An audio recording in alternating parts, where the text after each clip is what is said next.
A gardener went viral this summer with a tip that sounded almost too generous to be true. Plant one crop in the dead heat of July, he said.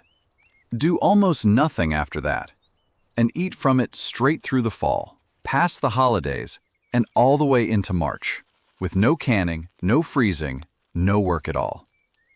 It is a beautiful promise. And here is the strange part.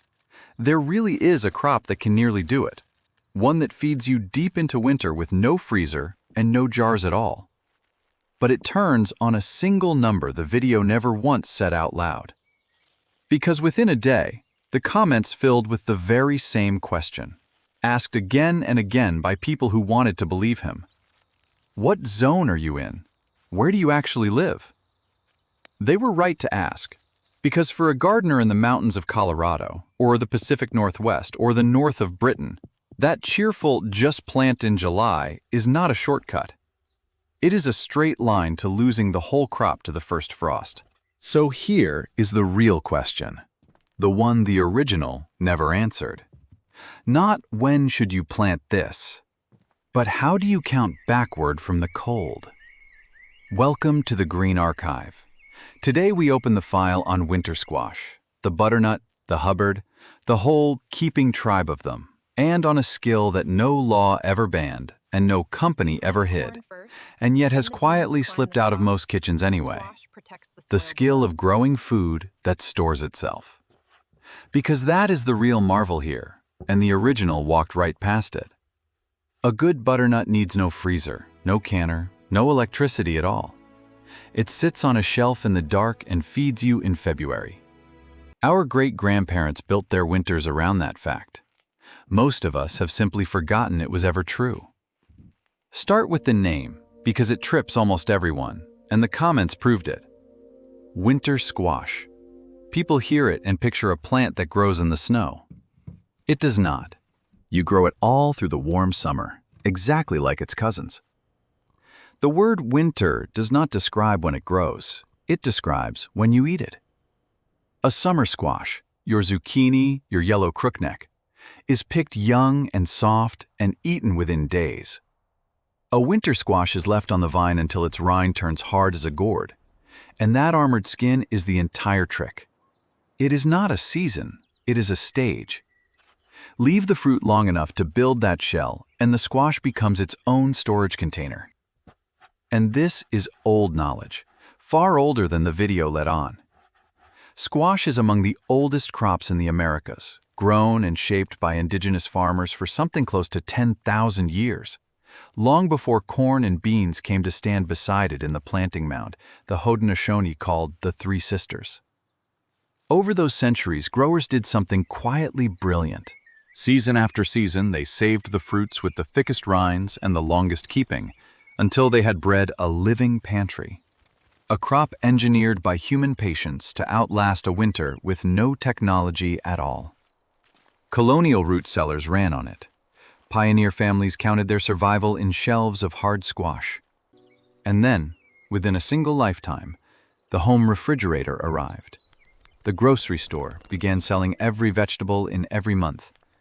And the skill of curing and keeping a squash simply stopped being handed down. Nobody buried it. We just stopped needing it. And forgetting, it turns out, does the same work as burying.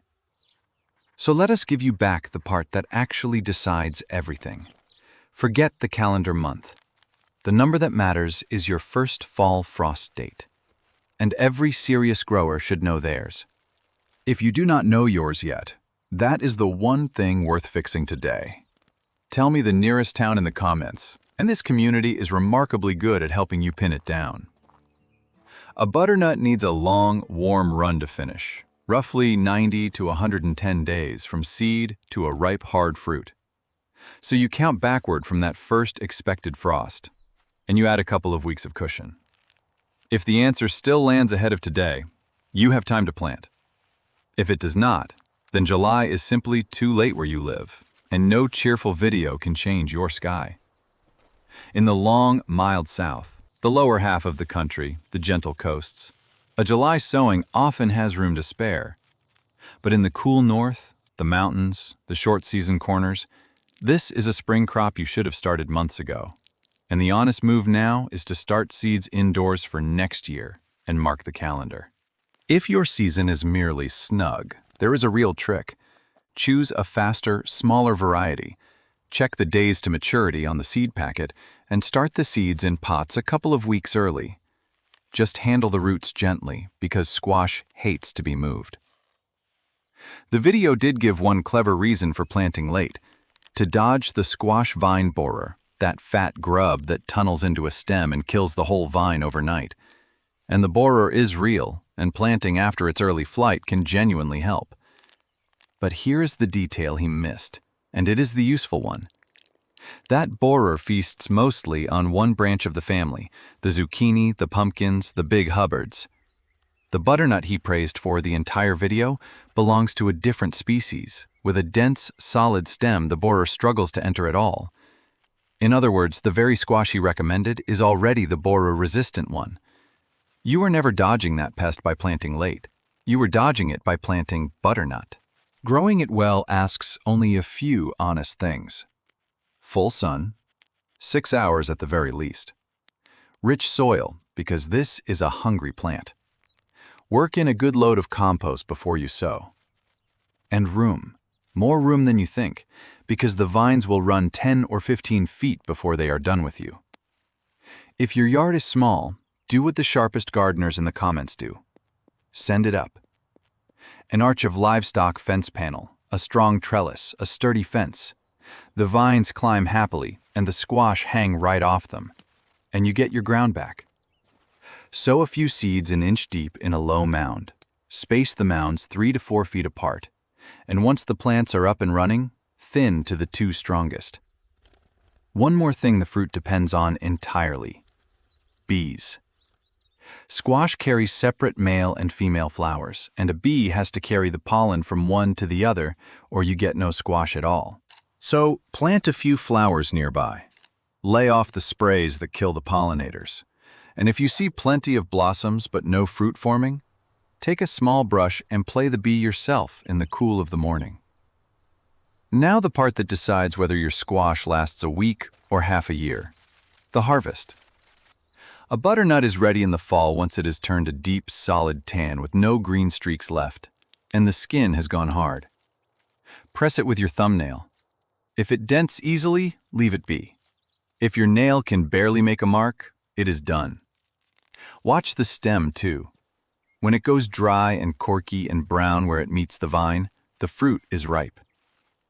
Bring them all in before the first hard freeze, because a deep frost ruins their keeping. Cut each one with a good couple of inches of stem left on, like a little handle, but never, ever carry the squash by that stem, because if it snaps off, the open wound it leaves will rot in storage. Handle them like eggs. Every bruise is a doorway for decay.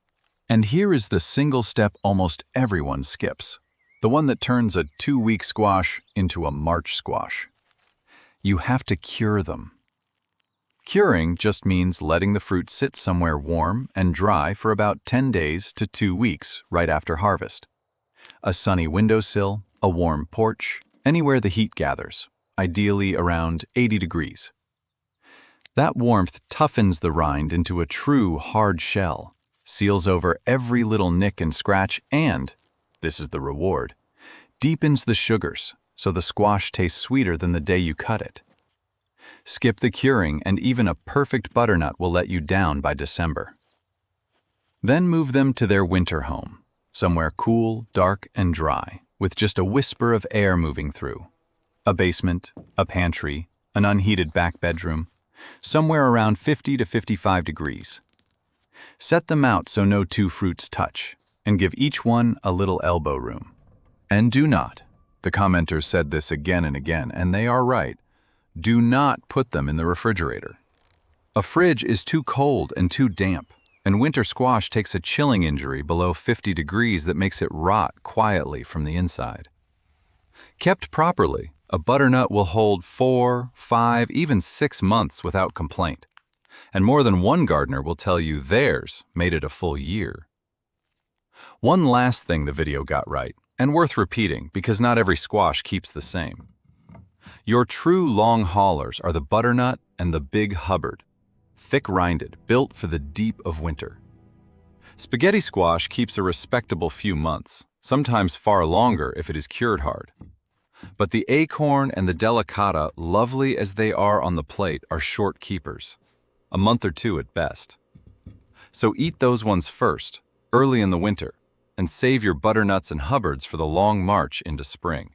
And there is a quiet joy in this that no grocery store will ever sell you.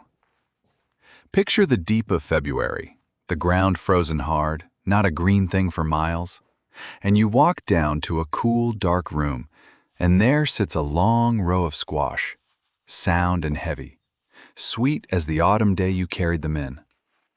You wipe one clean, split it, and roast it soft with a little butter, or turn it into a pot of soup that tastes like the far side of the garden year. This is the same shelf your great-grandmother kept, wrapped in newspaper in a back room, asking her for nothing but a little care in the fall. So here is the whole record, the part the original left out.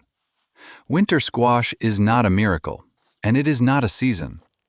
It is a 10,000-year-old piece of engineering, a crop our ancestors taught to survive a winter with no freezer, no jars, and no power at all. The only thing that was ever lost is the knowing. When to count backward from the frost, which squash already resists the borer, and the quiet ritual of curing that lets a shelf of them feed you into spring. None of that was buried. It was simply set down and forgotten, the way useful things are, once a machine offered to remember them for us. Now you have it back. Plant it for your own sky. Cure it with a little patience, keep it cool and dark and far away from that refrigerator. And you are holding a winter's worth of food that needs nothing from the grid to keep. That is what an archive is for. Not a secret, but the whole story, handed back. There is another file already open on the table. Come find it with me. The archive stays open.